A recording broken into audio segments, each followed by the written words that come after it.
Oi, oi. That's a weak and feeble oi, oi, I know. Right, apologise. I've got the glasses on. Might not be the most aesthetically pleasing with the glare back, but if I take them off, oh, I'm a broken man. Just come back from a stag do in Galway. That was decent. That encompassed the Friday of Gold Cup. There's some great results there. But I talked about my all my bets video for the 4 days. I know these seem to be relatively popular, especially for Cheltenham week. And I did say in all of those that I'd be doing an updated profit and loss this week, just to encompass what happened. And I said that from the first video, right? Regardless of the results, if I'd have done my spuds, I would be sharing it. But the same as I say in those videos, right? I feel there's a reason why for coming up to 20 years, I've made money anti-post betting at Cheltenham, because I know people will say it's year on year, it's variance, but it's not, is it? It's the same beast. It's the same way to make money at Cheltenham.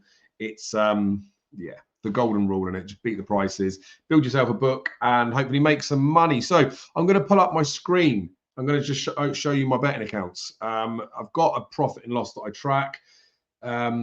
But I get that's just an Excel spreadsheet, right? I could type whatever the hell I wanted into any of that sort of stuff. You'd have known through the year as well from other all my bets videos that I may get a couple of bets put on in other places. They obviously won't be tracked within these figures. Again, I could get off of a spreadsheet and tell you what they are, but meh, let's not worry about those. And that's not me picking and choosing. On those ones, they are profitable as well.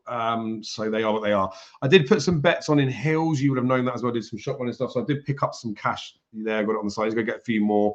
We had a few of those where there were horses that didn't make it. So Hermes unfortunately passed.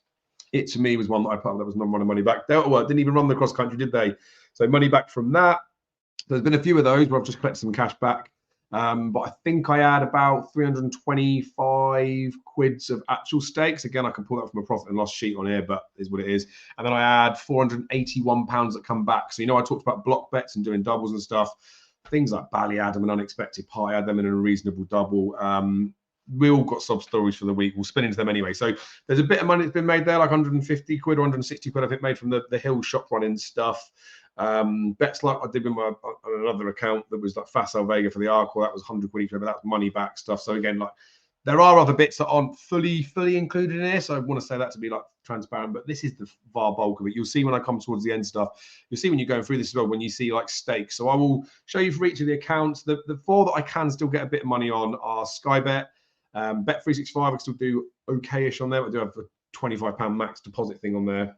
Coral, I can get a bit of money on, and Betfair, of course, with the exchange. And I can get bits and pieces on the sports books, depending on what the event is. So I'm going to pull up the screen. We'll just go through it now. Obviously, Cheltenham, I guess, is the main profit and loss that people want to look at. We can kind of feed that a little bit off of this, but a lot of the accounts, such as like a Corals, there are small times where I might have a bit of a bet and play a little bit. You will see that as we go through it, but the majority of those are just used for Cheltenham anti-post bets. So the profit and losses on those are almost pretty much just Cheltenham. Betfair, I can show us they got the my profit and loss tool, didn't they? We'll go in there, we'll have a look, we'll fiddle about. It's all going to be live up on the screen, so we are where we are. I don't know whether any of the references I need to blur out before I put this out. So if there's anything blocked at the bottom, then I'll do that. I don't think anything's going to happen, is it? So I think just show it. Anyway, let's put it up, and then we're going to go from here. So right, we'll start off with Coral, is where we are. Best way to do this, I suppose, is transaction history, maybe. Bear with. Yeah, I don't know whether I can do a date rangey type stuff on this, but I want to show you from the start of the horse race and jump season. So we'll do it from the 1st of October, just because that's an easy one, and I know they've got them in here as well, to be fair. But that shows profit and loss there. But the 60 quid stakes isn't right? I had the 100 quid on TFP. So we'll quickly just peel through all of it. I've got the numbers to one side. So you'll see October there at minus £80, but they're like £20 a week's my deposit on Coral. So that's why these will all be roundish numbers. And then you can see what I staked. So I was playing a bit of money about in there during the Chepstow season opener. November, I'm spinning through these quick so you can see the amounts that I put in these bits here on this side. Feathers. And then March we sat there. So obviously it is the Tiapu was the bulk of this, wasn't he? So my Coral stakes for this, from October up until now was 1,125.33. I quickly skim through there. You want to go pause and count me out, then you can go do it. And then the profit for this year, or since October, is £1,087.50. So not far off 100% return on investment, but obviously that comes from one thing. And then when your stakes are where they are, you'll see as we come on, like there's £40,000 worth of stakes in terms of turnover I've had since October. The £1,000 there in Coral, as much as the profit being near 100% looks good, it's off small stake samples, right? Peeled that one up to the first tab. Let's go into Sky Bet and find something different. Now they have got the profit and loss list on here, so this helps us. So this is, again, from the transparency perspective, I don't see why people can't just be honest with banks, but it doesn't matter. It's relative, isn't it? It's right, relative what people are staking. It is what it is. So we've got over the last 7 days there, you see I'm 500 quid up. So you could argue I've made 500 quid over Cheltenham. It is in and around about that, to be fair. We can do a 12-month view here and you'll see, right? Like I don't have much on here. Even the stakes for the full year is sat there. I'm happy to scroll back down there. 264 of that 12-month profit does count as March last year. So obviously a bit of money made at Cheltenham last year. So don't want to include that in the total figure. We could just take that number off, but we'll do it from October. So again, I've totaled these up. 569.50 of total stakes and £670 worth of profit. I will pull these quick numbers up on the screen as well, so you can see them towards the end, but I'm sharing one part of it. Can't pull both up. So that's that. So again, a bit of money made on Sky is what it is. Let's go Bet365 because that's the next tab that's on here. Again, they do call like win-loss stuff in the last periods of times, didn't they, right? So if we go for win-loss, I mean, we'll do from the 11th. So that's pretty much like a Cheltenham week, right? Showing there is £1,072. You'll know that I do bet through the season as well. I had a lucky 15 up earlier, so I don't know that Chris Paul gave me abuse for tipping him the day before and then tweeting the picture, but everything without context, eh? Let's go to October. And then, like I said, like this is if they were all as easy as this, we'd be well away, wouldn't we? So you can see there, right? So we've got the win-loss there as, I don't know why there's a comma in there, but is what it is. So £1,784.90 up. And then off my stakes, this is much more like a bet. I say a betting account, right? An account where I'll be churning some turnover. We've got 17,353.20. So close to 10% in it, return on investment-ish. Okay, they're okay-ish figures, right? We know that Cheltenham's the be-all and end-all, even though it's not apparently. Right, let's... I sound so miserable tonight. Profit and loss, we'll use this to start, I think, but then the transaction history would be an easier one. So there's all sorts of activity bits in there. There's some bad dog days in there as well, but they feed into all the figures, right? And I feel like this is probably a useful one to show up as well, because I do my all my bets video and people will see that I lost a few quid through February, right? So I don't want to pretend that, oh, everything's all glossy. Look at me just winning on a linear line. I post my bets. I post all my bets videos on the channel. Just because we go through a couple of weeks where it's a bit lackluster, yeah, like don't need to be getting on people's cases, right? So it's a long game. There's periods of time in there. And maybe normally in February, I might not have bet as much as I was doing, but, you know, doing some content stuff, like I want to look at these races. I want to get dipped in there, and I am sharing what I'm betting, right? And no one's forced me to do that. 12-month figure is going to be skewed because it's not since October, and it looks good there, but that was a good month of trading. When I was doing those videos about the dog stuff, I was spinning out a good chunk each day. We left that a little bit plateaued. But yeah, sort of October time. So that goes up to the 30th of September. So what's that? 3,200 to 4,700. So about £1,500 up since October on the Betfair stuff. If I go into here, I think we can tweak this a little bit better to put it up. So we've got stakes and returns on there, but that's 6 months. That's going to be too far, isn't it? And 2,000 something's more than it should be. Ooh, here we go. October. So it should be somewhere around about 1,500 if those two were about right. So yeah, we've got 2,130,379 stakes, and we've got 22,879. So yeah, it's in about that 1,500-ish, isn't it? So the total figures on there, I've got them to the side. So it's 1,497.72. So £1,494.72 up from 21,379.66 of stakes sort of turnover, we class that as. That brings the total figures, right? Maybe I'll see if I can switch the screen a bit now and share that one instead so you can see it. Let's remove that. Let's present. Stop that. Share screen, window.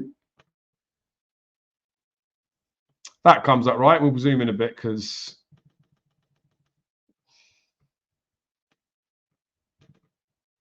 we see that all right? So yeah, so Obviously not very pretty, is it? But I'll talk about those bits of turnover in there, right? So we've got 40 grand that's been staked across the year, but that is turnover, right? So that doesn't, it is like you could have 100 quid on something, then another 100 pound, and especially when doing trading bits, so it's different.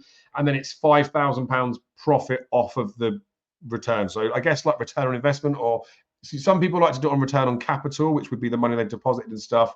I feel like doing it as a return on investment type thing is a reasonable market. I've used that in other videos as well, and I talk about the fact that I think I hit around sort of somewhere between 10 and 15%, and woe betide 12.5% ish return on investment. So that's where we sat for October through to March, right? Of course, there is still Aintree coming up. We've got Punchestown up. There's lots of big potential betting meetings. So I mean, I could do an updated one towards the end of the season. I do this more than anything, right, guys, because anybody could sit here and say that they do okay, or have had a good week, or can boom because they've picked up a horse, right? I could pick 10 winners on a card and I could have not a single penny on them. Or I could pick, you know what I mean? Like, just because you've picked a horse doesn't mean that you've, I don't know, invested in it, or you've bet behind it. I like to show this stuff. I feel morally obliged as well, especially in the industry that we're in, where I do get paid to do some content stuff. People say it's all about affiliate things and it's just all about trying to make people lose money. Like, it isn't that in the slightest. I would not do this. I would not publish videos on YouTube, and I would not seek out to try and get some paid content you work if I didn't believe that what I was advising or was saying was worthwhile listening to. And as much as I touched on at the beginning of it, like, I've got a good track record with Cheltenham. The reason I set up the page those 6 or 7 years ago is because a lot of people were asking for what my thoughts were. If I started to lose my way and I started to do my spuds, I wouldn't publish content, right? And that's not to say if you're going through a lean spell, you stop doing it. But I trust myself. I know I've put enough experience and effort and stuff into it. And it's there, isn't it? And that's not to say that everybody should listen to me. Everyone should do exactly what I should say. But I do believe that in the grand scheme of all things, that, you know, I don't know, it's worth me putting stuff out there because it may help a few people. Now, I know there'll be arguments within this stuff that a lot of the bits that maybe some of the Cheltenham ones, right? There might be bets in there that I haven't told you to do. I touched on the Ballyadam unexpected party double that could have paid off as a massive payday, right? We had across Cheltenham, we had Krabilly, Brighter Days Ahead. We had Ballyadam that comes second. There's a couple more as well. It's on the line. Like, those were horses, right, where like Krabilly was going for nearly 6k in the end.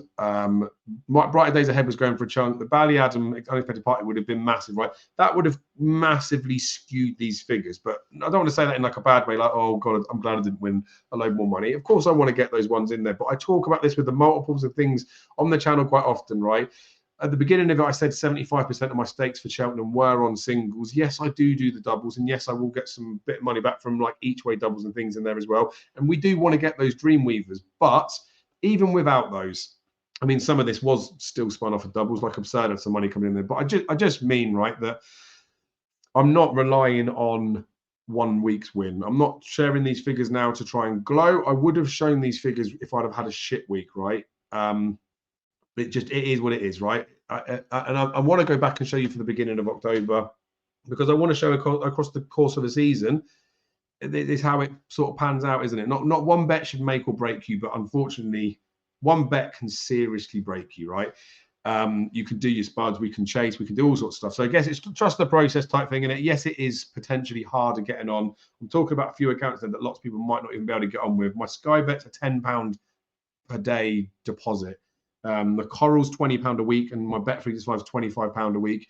People will say, yes, I can go and ask and move things about there. Who knows? Maybe one of these days, one of these videos will catch me up and I'll just get an account shut down. But it is what it is. If I need to go and bet on the exchanges, I'll bet on the exchanges. If I need to go into shops and do it, I'll do it. And until the time runs out where it's impossible to get a bet on, then, well, let's just carry on, right? And I know that's hard, because some people will say, well, I can't get on or anything. But I do feel like if you want to get on a few quid, you can get on a few quid. And for the level stakes punter that, I don't want to say that I'm aiming at, but the level stakes punter that I am might be a little bit higher than other people, or I also might be significantly lower than other people. Like, we can get a few quid on, right? And of course, me sat here doing this, people thinking, I don't know, maybe people do think that I make a lot more money out of it punting wise. I would like to reach a point where I don't necessarily need to do content-y stuff on the side for, I guess, like an income. But at the same time, like, I do this because I love doing it, right? I do this on the YouTube thing. I've been doing it for years. Yes, there is ad revenue that spins off the back of this, but it's not very much. Maybe for Cheltenham week with the extra content, I might get a couple £100 a month out of that. Sounds good. But when it comes to the flat, you don't have people watching videos. There's no money in there, right? I don't do it for the money side of it. I do it because I like talking horses. I like to share things anyway. So I guess even if I did reach a point where I was staking differently, then I'd want to share stuff.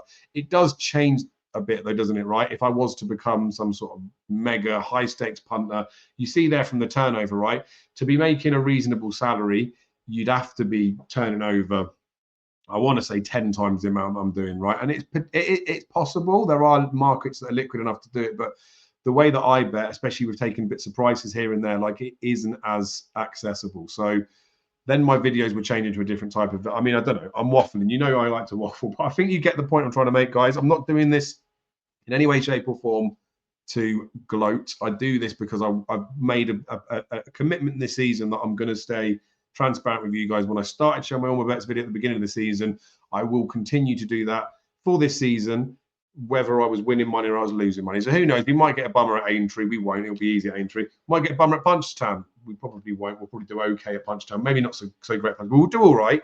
But I'll share it. I will share everything that goes in there with it, right? And just will let you guys know that that is it, right? You don't. I'm not saying you don't have to, like, oh, look at me, I'm great. Like, I'm just saying you don't have to stake stupid amounts of money to make bits of money.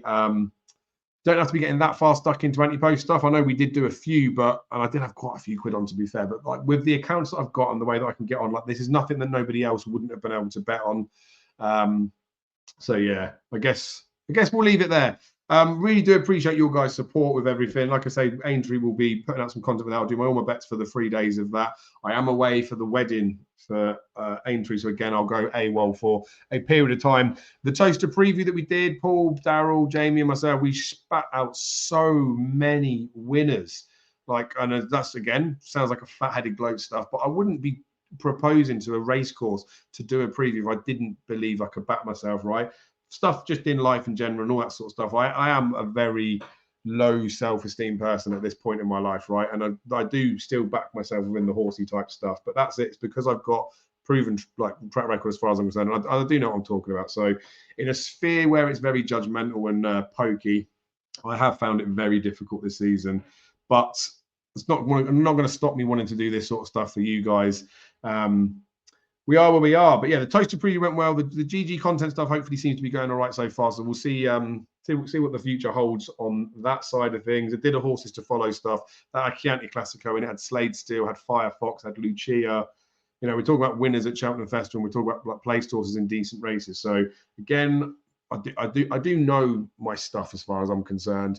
Even the anti-post stuff we did with them, yes, we fluked it a bit with Protectorat, but I think that was 4.5 points up from 20 points out. 7 of those that were non-run and money back, none of them made the races or the festival. 5 of the non-run and money back didn't run, so we got some points back from that. But yeah, Protectorat was advised in there, and Bally Adam each way was advised as well. So is what it is, isn't it? They'd be different, obviously very different figures if one of those horses didn't win. But you see again from the point of me sharing the profit and loss that no one bet should ruin you, and in theory, no one bet will really make your figures across the point of the season, right? So yeah. I'm going to wrap it up there. It's gone on for far too long enough. I probably said far too much anyway. But yeah, appreciate all your guys' support. Again, I'm not doing any of this stuff to say that I'm the holy grail, I'm the oracle, I'm the only person you should ever listen to. But again, I do feel it's not obliged. Like it's not like I feel like I should do it and I don't want to do it. I feel like responsible enough that I would like to share this stuff with you, just to give a bit more insight in what's going on with everything. Now, I haven't always done this, but I have always done this with my Cheltenham profit and loss. Shared it on the channel as much as I can. Think it's important to do so. So anyway, we'll wrap it up there. Have good weeks. Speak to you all soon. I mean, speak to a few of you. And then, yeah, thanks again for the support. It is really appreciated.